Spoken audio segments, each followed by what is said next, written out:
La tech évolue vite, mais ici, on prend le temps de la décoder.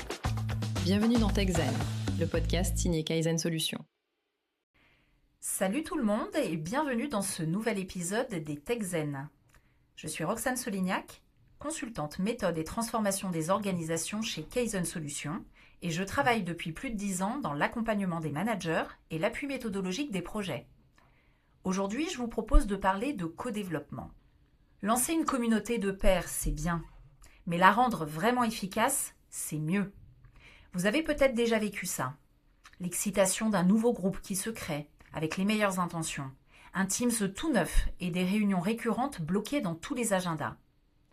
Et puis au bout de quelques mois, entre les échanges informels, les discussions intéressantes mais qui tournent en rond, on peut vite se demander si tout ça est vraiment utile.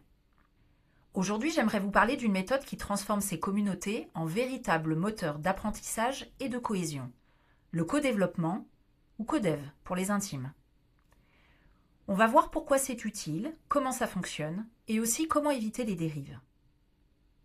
Dans les entreprises, on parle beaucoup de collaboration. On veut partager les savoirs, décloisonner, renforcer le collectif, gagner en efficacité. Alors on structure des communautés, des espaces de partage, des outils collaboratifs, des temps dédiés.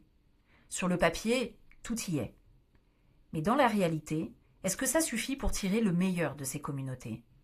Eh bien pas toujours. Et c'est justement là que le codev peut devenir un levier très puissant. Le codev est une méthode inventée par Adrien Payette et Claude Champagne. Payette et Champagne, ça ne s'invente pas. L'idée est assez simple. Créer un cadre de confiance dans lequel les participants se sentent libres de s'exprimer. Un espace d'échange de pratiques où chacun apprend des expériences des autres.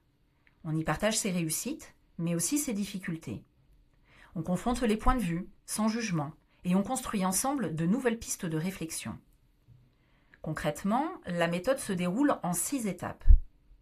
À chaque séance, une personne est désignée comme le client. C'est elle qui vient avec une problématique professionnelle réelle.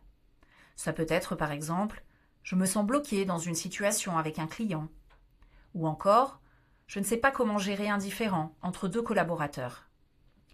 Le groupe commence par aider à clarifier la situation. On pose des questions, on reformule, on prend le temps de bien comprendre. C'est une étape importante qui permet au client de bien identifier sa problématique et donc de permettre au groupe de mieux lui répondre. Ce n'est qu'après cette phase que les autres participants partagent leur expérience, leur point de vue, parfois même leur ressenti. Et il n'y a pas de solution miracle, ni de conseils obligatoires à suivre. À la fin, chacun prend ce qui lui parle le plus et partage avec le groupe avec quoi il repart. Alors pourquoi ça fonctionne ? D'abord parce que les participants rencontrent souvent des problématiques similaires.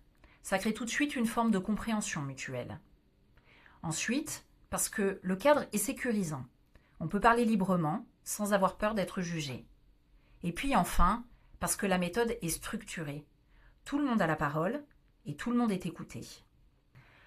Alors concrètement, qu'est-ce que ça change dans l'entreprise ?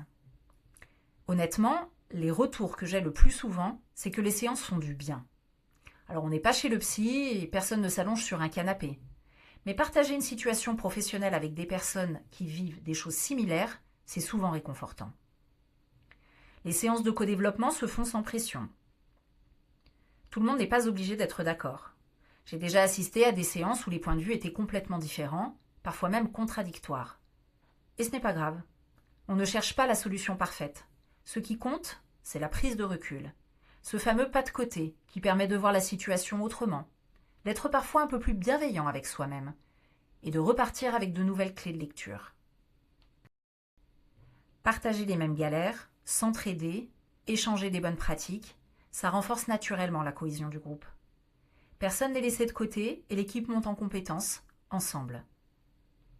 Mais soyons clairs, le codev n'est pas une baguette magique. Si pendant la séance on déroule un PowerPoint, si on transforme le groupe en atelier avec des actions, des livrables et des deadlines, ou si une personne explique pendant que les autres écoutent sagement, alors on passe à côté du co-développement.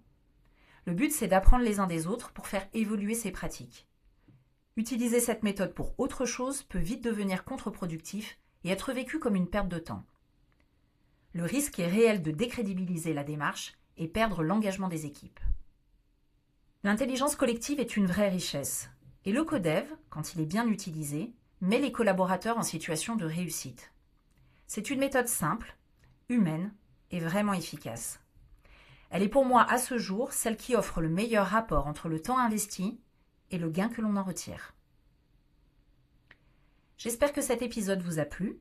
Si vous avez des questions ou souhaitez en savoir plus, n'hésitez pas à visiter notre site kaizen-solution.net. Et je vous dis à bientôt pour un nouvel épisode.